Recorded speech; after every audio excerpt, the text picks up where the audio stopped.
मन। मुक्ति किससे? मुक्ति का हेड क्वार्टर, मुक्ति का मुखिया कौन है? मुक्ति का अधिकारी कौन है? मन। मन मन जिस व्यक्ति का मन सबसे हट गया, जिस व्यक्ति के मन से सारी इच्छाएं मिट गईं, जिसने अपनी सारी इच्छाएं मिटा दी, इच्छाएं खत्म, शून्य।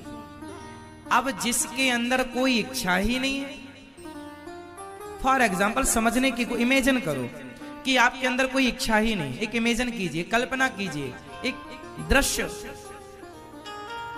प्रकट कीजिए अपनी आंखों के सामने अपने लिए, मानो कि हमारे अंदर कोई इच्छा ही नहीं है। जरा करो एक बार, भावनात्मक दृष्टि से जरा भीतर घुसो और जरा अपने में टटोल कर देखो, हमारे अंदर अब कोई इच्छा नहीं रह गई, कोई कामना नहीं, ना हमें पत्नी की, ना पति की, ना भोगों की, ना पैसे की, ना जमीन की, ना जायदाद, कोई इच्छा नहीं। जिस दिन आपके अंदर की सारी इच्छाएं समाप्त हो जाएंगी, उस दिन आपके भीतर शांति का जन्म होगा। किसका जन्म होगा? जोर से, आनंद का। शांति मीन्स आनंद। जब आप निष्काम हो जाएंगे, कोई कामना नहीं, निष्काम। जिस दिन, जिस तारीख को, जिस समय आप निष्काम हो गए, उस निष्कामता को ही मोक्ष कहते हैं, वही मुक्ति है। कोई कामना नहीं, निष्काम, हमें कुछ चाहिए नहीं। आपकी मुक्ति हो गई, आप पत्नी से, पति से, परिवार से मुक्त हो गए। इच्छा नहीं है ना। सामने कोई लाख रुपए पड़े हैं, आपको कोई इच्छा ही नहीं है, तो आप मुक्त है ना भाई। आसक्त तो वो हुआ जो लिपट जाए उस पैसे से। कोई मर गया तो लोग लिपट लिपट के रो रहे हैं, तो वो आसक्त हैं। और जो नहीं रो रहे हैं, जान रहे हैं कि ये तो परमात्मा का नियम है आना जाना, वो जो नहीं रो रहे हैं, ये ज्ञान है कि ये तो ईश्वर का नियम है, हमें भी तो जाना है। जो इस नॉलेज से आगे बढ़ रहे हैं, जो ये ज्ञान रखे हैं, वो मुक्त ही तो है। बोलो। जेल में दो लोग होते हैं, एक कैदी और एक जेलर। बताओ, जेल में रहकर भी मुक्त कौन है? कैदी या जेलर? जोर से। जेल में रहकर भी मुक्त कौन है? जेल के अंदर कैदी भी है और जेल के अंदर जेलर भी है, पर जेलर जेल में रहता हुआ भी मुक्त है। यही तो है, संसार में रहते हुए भी संसार की कामना ना करना ही मुक्ति है, यही मोक्ष। आप निष्काम हो जाइए। अब कब होंगे तारीख आप बताइए हमें, कब होंगे? आप कब तक हो पाएंगे निष्काम? आपके अंदर इच्छाएं हैं कि नहीं? है ना? आप बताओ, इच्छाएं हैं आपके अंदर? हैं? आप हैं?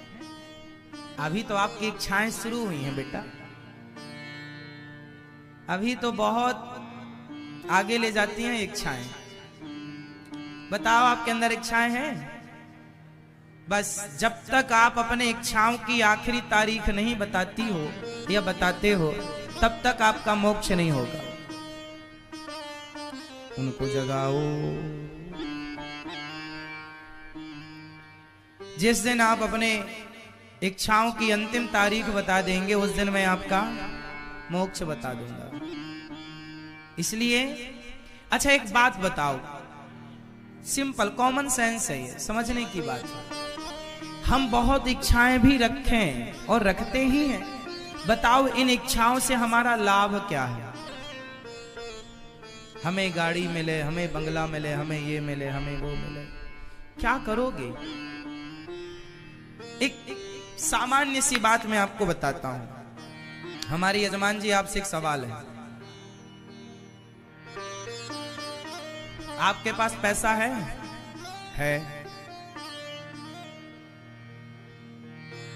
अब आप कुछ भी ना करें तो आप दाल रोटी खा सकते हैं, इतना ईश्वर ने आपको दे रखा।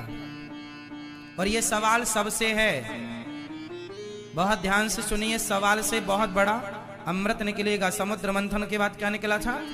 अमृत। मेरी इस बात से भी अमृत निकलेगा आखिरी में। हर बात समझिएगा और अपने लिए समझिएगा।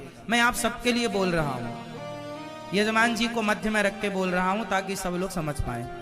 हमारे यजमान जी के पास इतना पैसा है कि ये जीवन भर ज्यादा हाय हाय ना करें तो भी इनकी दाल रोटी चलेगी और ये पेट भर खाएंगे, भूखे नहीं रहेंगे। क्यों जी?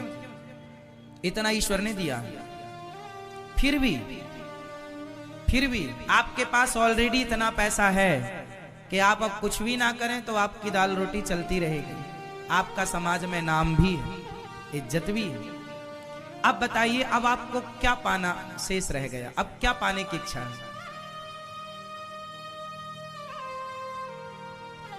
अब आपके पास पैसा भी है, सम्मान भी है, जितना ईश्वर ने दिया।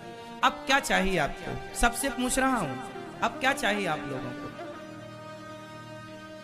सवाल ये है कि पैसा है, अब आप ना भी करें, आराम से बैठें तो भी गुजारा है, समाज में नाम इज्जत भी है। फिर आदमी दौड़ता किसके लिए? बताओ, इस प्रश्न का उत्तर दो। इस संसार में जो लोग दौड़ रहे हैं वो किसके लिए दौड़ रहे हैं? ये उत्तर दो।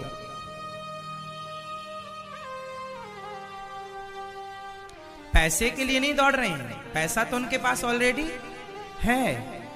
बहुत लोग हमारे देश में ऐसे हैं जो पैसा कमा रहे हैं, पर पैसा पैसे के लिए नहीं कमा रहे हैं। बताओ किसके लिए? सम्मान के लिए।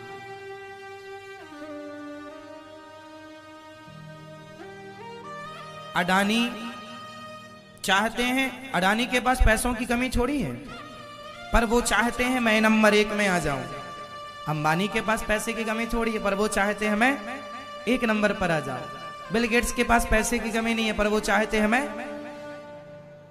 पैसा इनके पास इतना है कि ये इनको ही नहीं पता, लेकिन 1 नंबर पर आने की जो इच्छाएं हैं, उन इच्छाओं ने इन्हें अमीर होकर भी, उन इच्छाओं ने इन्हें गरीब बना रखा है।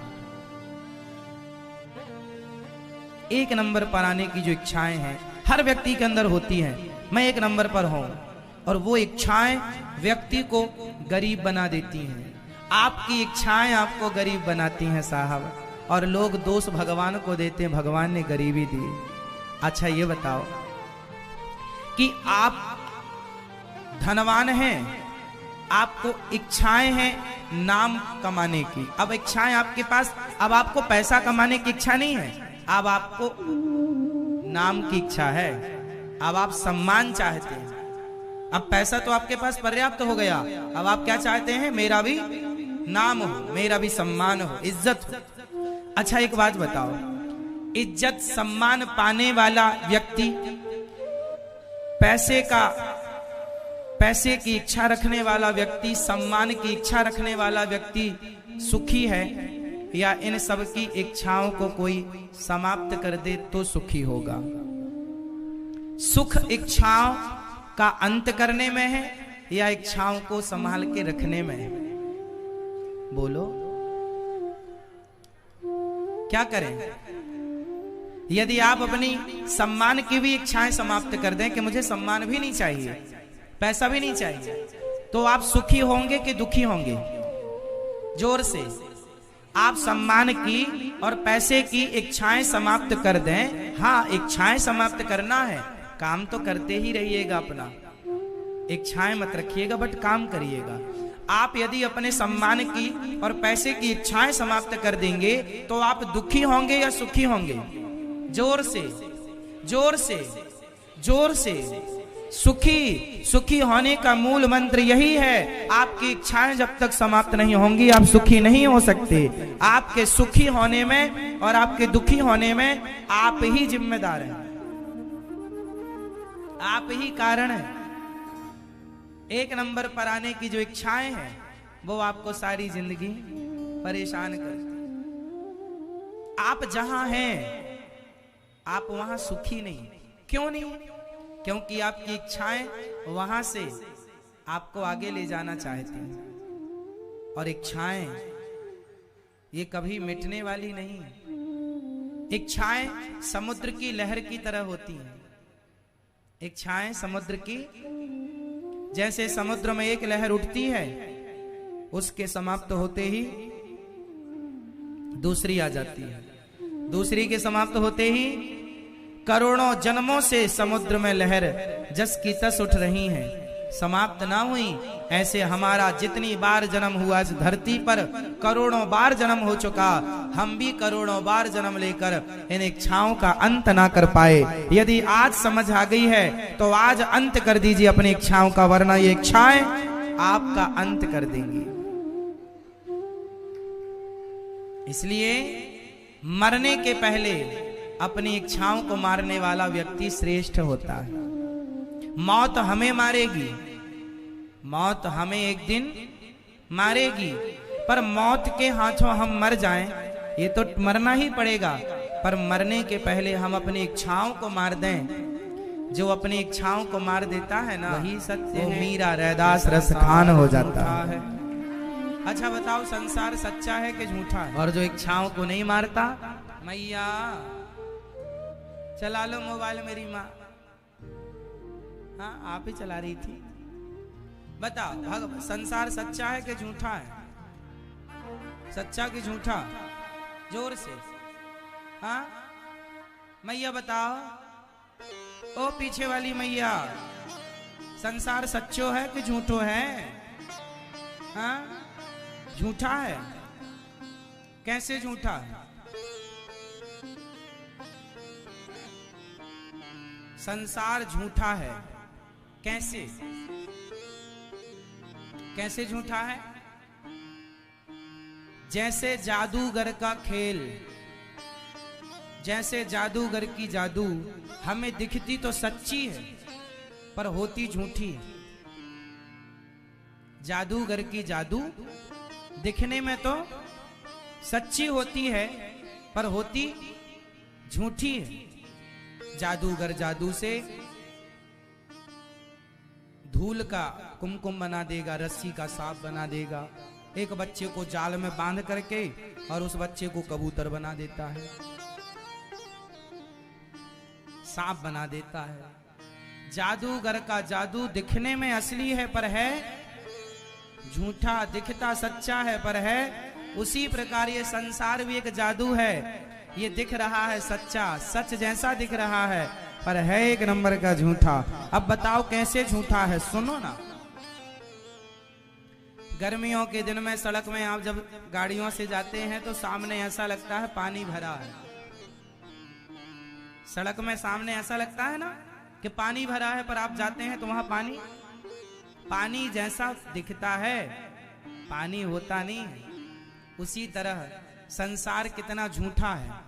आपको क्या लग रहा है? आपको लग रहा है ये सच्चे रिश्ते हैं, ये मेरे बेटे का रिश्ता सच्चा, मेरी पत्नी से सच्चा रिश्ता, मेरे पुत्र से, मेरे परिवार से मेरा सच्चा, आप लोग भाई भाई सच्चा रिश्ता, पति पत्नी सच्चा रिश्ता, आपके सारे रिश्ते सच्चे लगते हैं कि नहीं?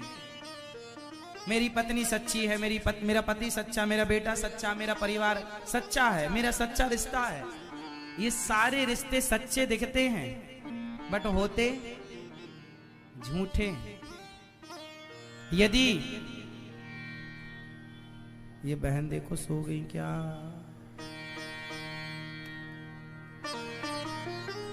ऐसे मुंह खोल के नहीं सोते, मक्खी घुस जाएगी। सुनो, सच्चे झूठे ये रिश्ते हमें देखने में कैसे लगते हैं? अच्छा ये बताओ, यदि आप पति पत्नी के रिश्ते सच्चे हैं तो एक दिन आपकी पत्नी या आपका पति आपको छोड़ के चला क्यों जाता है? उत्तर दो। यदि आप बाप बेटे का रिश्ता सच्चा तो एक दिन दो में से एक चला क्यों जाता है? यदि तुम माँ बेटे का रिश्ता सच्चा तो दो में से एक चला क्यों जाता है? यदि तुम भाई भाई का रिश्ता सच्चा तो तुम दो में से एक चला क्यों जाता है? इसका मतलब ये झूठा ही था। हमने इसे सच्चा मान लिया। उसी तरह जैसे संसार झूठा है पर हम इसे सच्चा मानते हैं। अरे ये सब छोड़ो, ये बताओ आपका शरीर झूठा है कि सच्चा है? जोर से, जोर से। एक दिन आएगा कि आपका शरीर भी आपका साथ छोड़ना शुरू करेगा। सच्चा था तो छोड़ क्यों दिया? आंखों में कम दिखने लगा, कानों में कम सुनाई पड़ने लगा, बालों ने साथ छोड़ दिया, सफेद होने लग गए, चमड़ी लटकने लग गई, झूला झूलने लग गई। शरीर आपका था तो धीरे धीरे आपका साथ क्यों छोड़ दिया? इसका मतलब ये शरीर भी झूठा है, परंतु हम इसे अपना सच्चा साथी मानते हैं। सच्चा साथी, सच्चा कौन? ना परिवार सच्चा, ना शरीर सच्चा। सच्चा कोई है तो केवल भगवान है, श्री कृष्ण है, श्रीमन नारायण है, एक ईश्वर है। इसलिए कहा ईश्वर सत्य है। सच्चिदानंद रूपाय उमा कहूँ मैं अनुभव अपना, सत हरि भजन जगत सब सपना। सच्चे कौन? जोर से। सच्चे कौन? संसार झूठा, रिश्ते, शरीर, पर हम क्या मानते हैं? सच्चा। तो गलती किसकी है? गलती हमारी है और बाद में रोते, हे भगवान तुमने हमारे उसको उठा लिया, हे भगवान तुमने हमारे बलाने को उठा लिया, तुमने बड़ा गलत किया। भगवान ने कब कहा था कि तुम दिल लगाओ किसी से? भगवान ने कब कहा था कि तुम अपना मानो किसी को? भगवान ने तो कहा था तुम हमेशा मुझे अपना मानना। गोविंद मेरो है, भगवान को अपना मानने को कहा था, पर आपको ही खुजली हुई, संसार को अपना मान लिया। जो मिलता गया तू भी अपना, तू भी अपना। बाद में पता चला ये तो सब सपने। आंख खुलते ही रात का सपना टूट जाता है, और जिस दिन आंखें बंद होंगी ये दिन का सपना भी टूट जाएगा। आंख बंद होते ही ये दिन का और आंख खुलते ही रात का, बस आंख बंद और खुलने की देर है।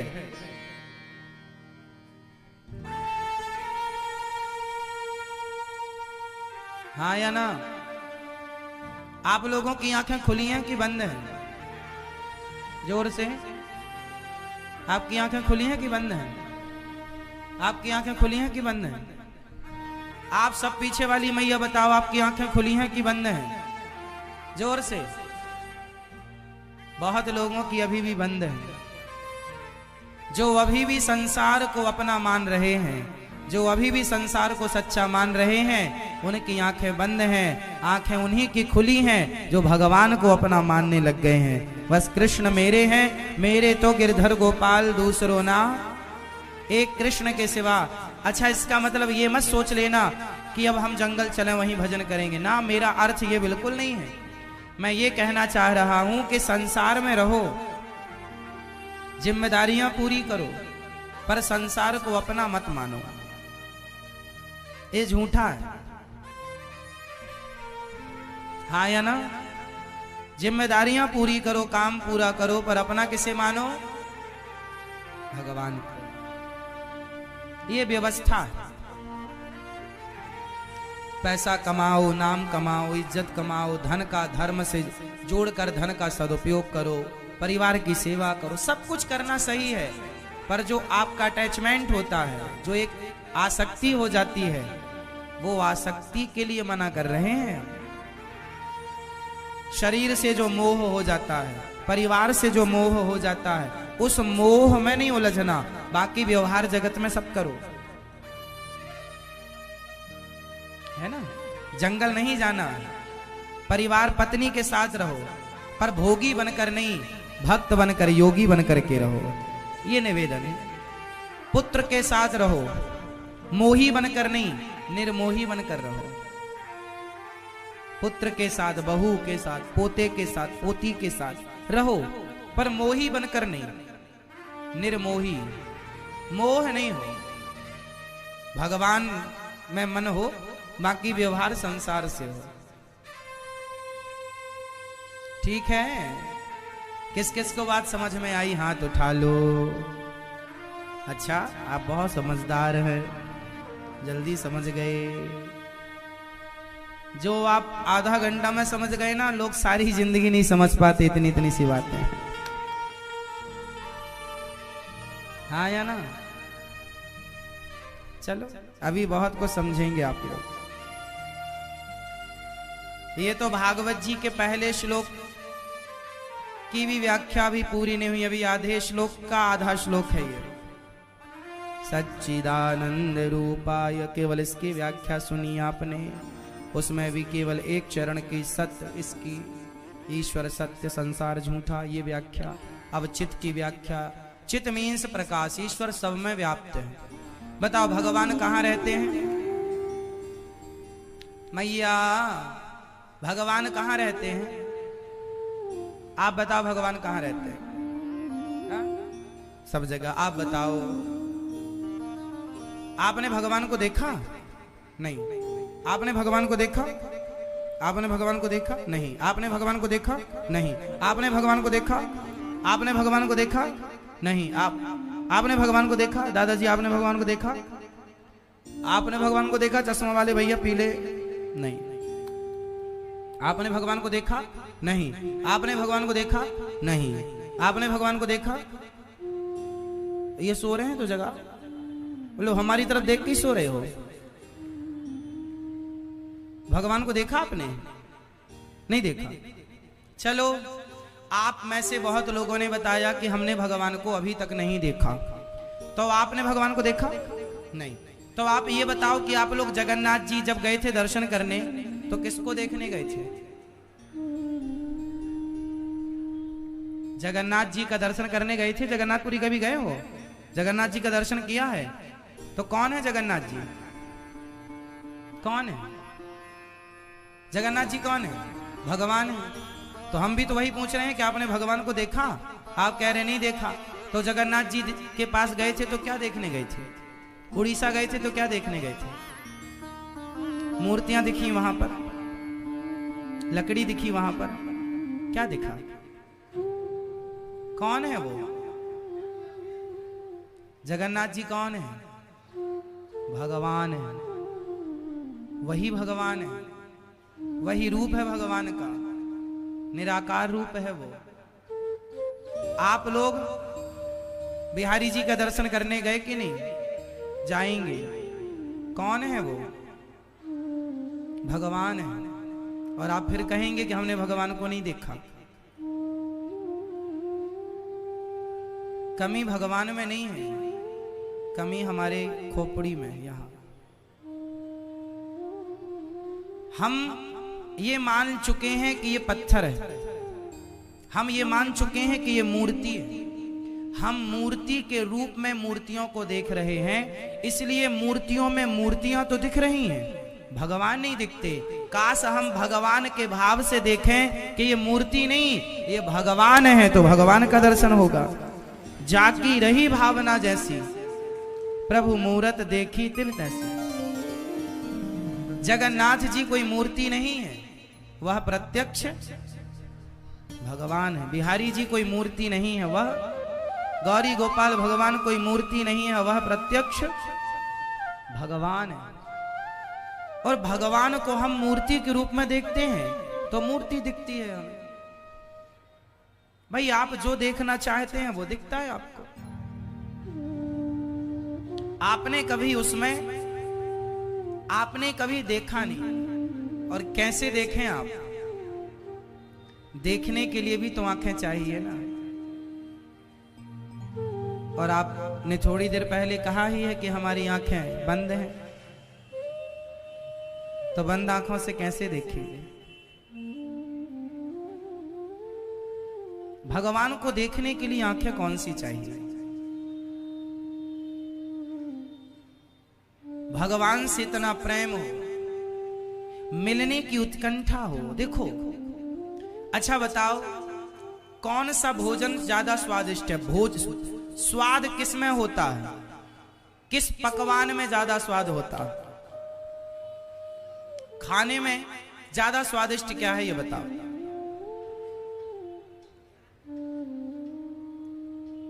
चलो ऐसे नहीं समझोगे आप, हम ऑप्शन देते हैं। रोटी, पराठा, सारी सब्जियां, सारी दाल, खीर, गुलाब जामुन, रसगुल्ला, रबड़ी,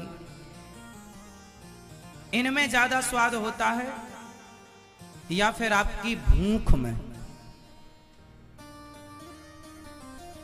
बोलो। स्वाद भोजन में नहीं होता साहब, याद रखिएगा। यदि आपको भूख जोर की लगी है तो आपके सामने नमक रोटी रखी जाए और टमाटर और धनिया और मिर्ची की चटनी बांट के और रोटी के साथ रखी जाए तो आप उसे तरीके से खाएंगे। जब भूख कड़क हो और भूख नहीं हो ना तो रसगुल्ला भी आदमी को फीका लगता है, यार कैसा बना दिया। तो स्वाद भोजन में नहीं होता ना साहब, स्वाद तो यदि भूख है तो खाने का मजा कुछ और है।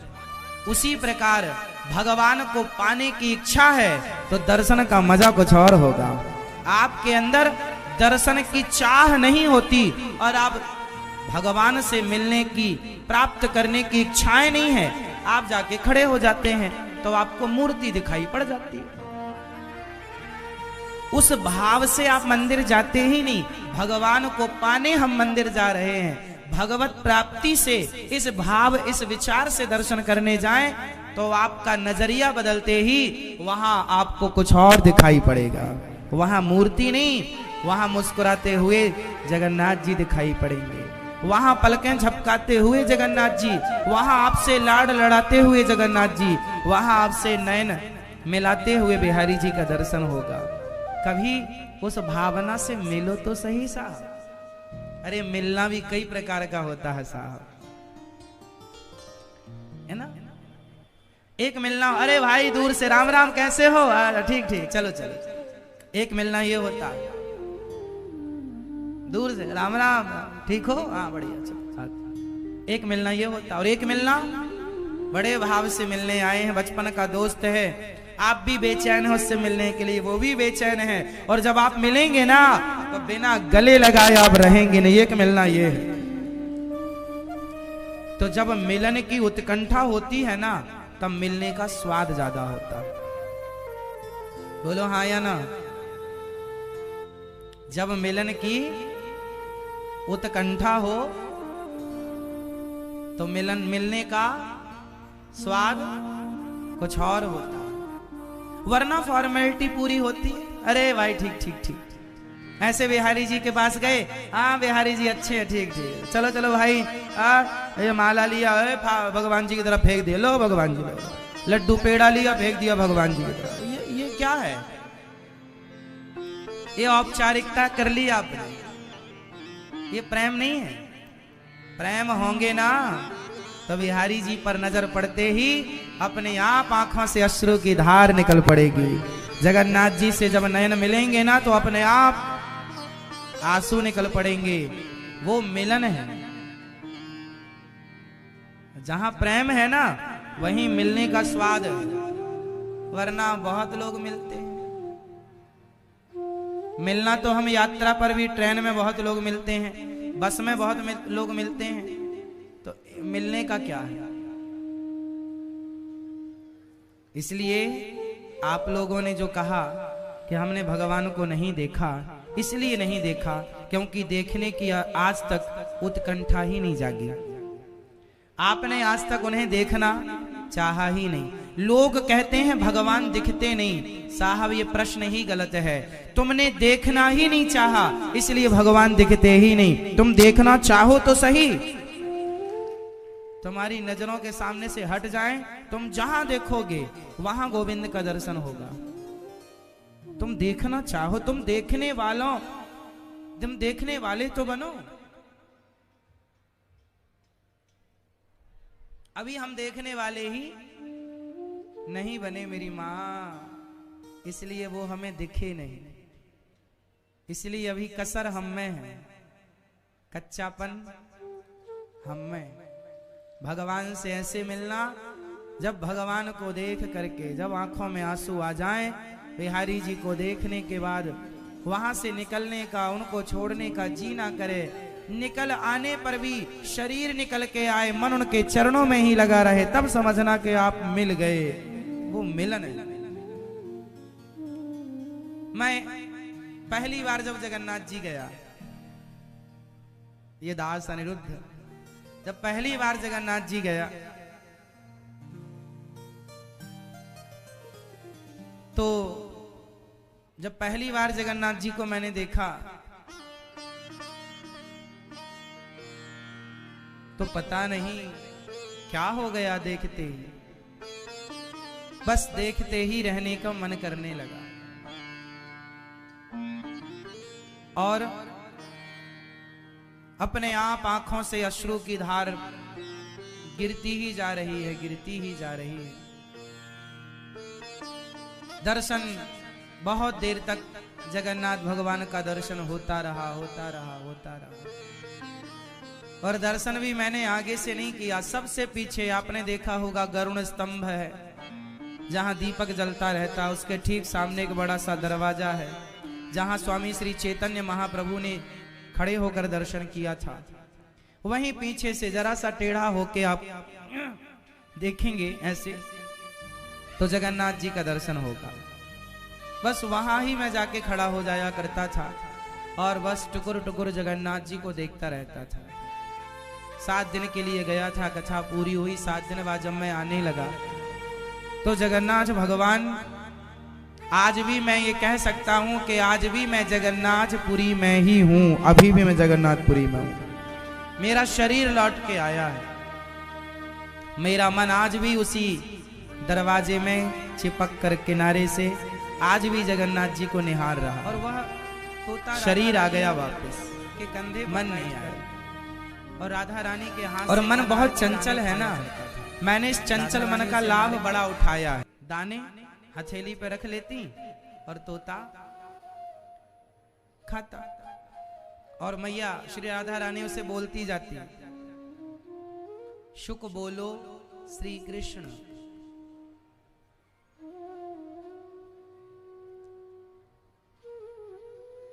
शुक बोलो श्री कृष्ण। राधा रानी क्या पढ़ाती उसे? शुक बोलो, शुक मतलब तोता, शुक बोलो, शुक बोलो श्री कृष्ण। राधा रानी एक दाना खवाएं फिर बोले शुक बोलो श्री कृष्ण, फिर वो अपनी मीठी आवाज से बोले श्री कृष्ण। राधा रानी बड़ी प्रसन्न हुए। ऐसे करते करते बहुत समय बीता, राधा रानी के साथ ही वो तोता रहने लगा। एक दिन राधा रानी तोते को अनार खिला रही थी, तभी राधा रानी वहां बैठी बैठी सो गई, उनको नींद आ गई।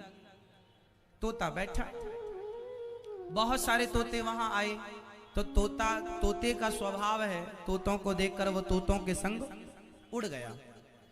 और जब उड़ा तो संयोग देखिए कि बरसाने से उड़ा और गोकुल में आ गया। गोकुल में जहां भगवान श्री कृष्ण अपनी लीलाएं कर रहे थे, भगवान के मित्र थे, वो बाउंड्री पे आके बैठा और बोलने लगा श्री कृष्ण श्री कृष्ण। तो भगवान श्री कृष्ण के मित्रों ने सुना, रही ये तोता तो हमारे कन्हैया का नाम ले रहा है। मित्रों ने जाके पीछे से तोते को धर दबोचा, पकड़ लिया, पिंजरे में बंद किया। अब यहां जब राधा रानी जागी तो उन्होंने देखा कि तोता है नहीं वहां। चारों तरफ ढूंढा, कहां गया कहां गया। सखियों ने, किसी ने नहीं कहा, हमने तो देखा ही नहीं, पता नहीं कहां चला गया। आज बहुत सारे तोते आए थे, लगता उड़ गया।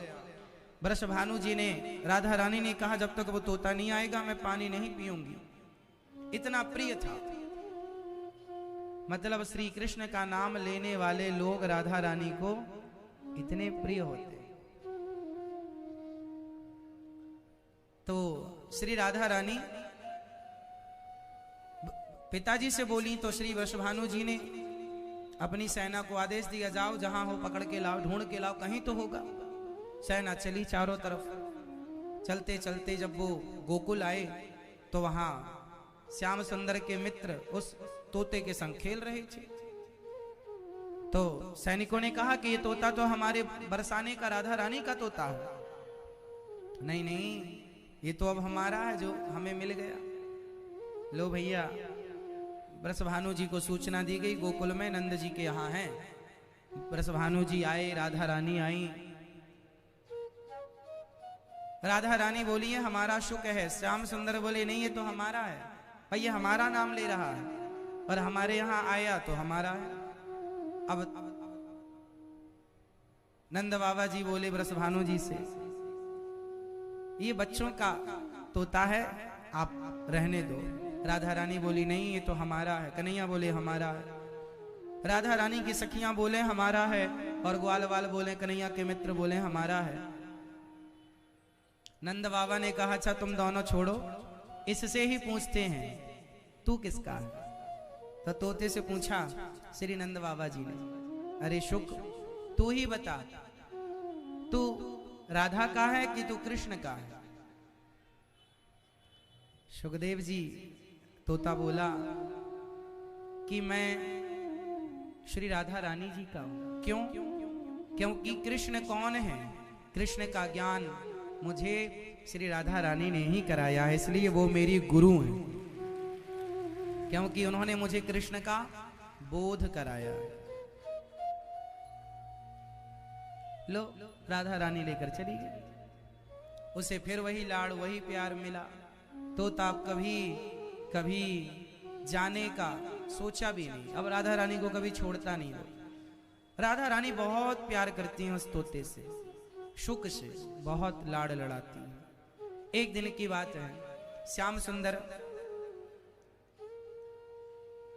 गोकुल से बरसाने गए वृषभानु जी के यहाँ, और उस समय भगवान छोटे से थे, राधा रानी भी छोटी थी। तो बच्चे होते हैं ना, तो वो खेल खेलते हैं। तो श्री श्याम सुंदर ने राधा रानी के संग एक खेल खेला। चलो आंख में चौनी का खेल खेलते हैं, लुका छिपी। हम पहले छिप जाएंगे, तुम खोजना, फिर तुम छिपना, तो हम खोजेंगे। तो पहले श्याम सुंदर छिप गए। तो श्याम सुंदर छिप गए तो राधा रानी ने ढूंढ निकाला। अब राधा रानी छिपी और शर्त ये थी कि आपको ढूंढना है। अब बहुत ढूंढा श्याम सुंदर ने, पर राधा रानी मिली ही नहीं। तो भगवान ने चुपके से तोते से पूछा, तुझे तो पता होगा ना कि राधा रानी कहाँ छिपी है, तू हमें जल्दी से बता। तोते ने बता दिया, वहां है, वहां वहां जाओ वहां। तोते ने जब बताया, श्याम सुंदर गए, पकड़ लिया। सखियों ने बताया कि इस तोते ने चीटिंग की है, इसने बताया, इसने बताया। राधा रानी ने कहा क्यों रे, तूने बताया है, तूने हमारे खेल में बाधा उत्पन्न की है। राधा रानी ने क्रोध में आकर के उस तोते को श्राप दे दिया कि तूने हमारे खेल में व्यवधान किया है, तूने पक्ष लिया है, तुझे क्या जरूरत थी बताने की हम खेलते। खेल में तो यही आनंद है, तूने इस आनंद में व्यवधान उत्पन्न किया। जाओ, हम तुम्हें श्राप देती हैं, तुम मृत्यु लोक में जन्म लो। तोता दौड़कर श्री राधा रानी की शरण में गया, मां क्षमा कर दो। और भगवान कृष्ण से बोलने लगा, हे प्रभु, मैंने तो आपकी मदद की और मुझे परिणाम में क्या मिला, कृपा कीजिए। श्याम सुंदर ने मुस्कुराते हुए कहा, अरे शुक, ये श्राप नहीं है, ये राधा रानी का श्राप नहीं है, ये तुझ पर बहुत बड़ा अनुग्रह है, तुझ पर बड़ी कृपा है।